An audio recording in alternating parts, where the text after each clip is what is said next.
माझ्या आयुष्यामध्ये अतिशय आजचा महत्वाचा दिवस आहे. ह्याच्यापेक्षा मोठा सत्कार माझ्या वाढदिवसाच्या निमित्ताने किंवा कोणाच्याही उत्सवाच्या निमित्ताने किंवा वाढदिवसाच्या निमित्ताने होऊ शकत नाही. आजचा सर्वात मोठा सत्कार आज आपल्या दापोली मतदारसंघामध्ये आज पार पडतो. याचा नक्कीच मला एक समाधान माझ्या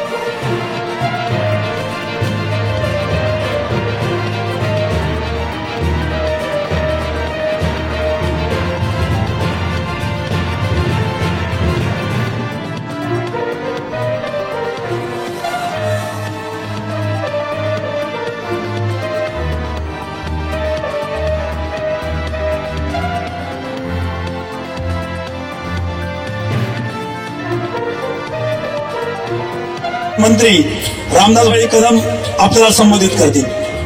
जी सेवा केली त्याला महाराष्ट्राच्या वतीनं एकनाथ शिंदेजी यांच्या वतीनं आपल्याला पुन्हा एकदा सॅल्यूट.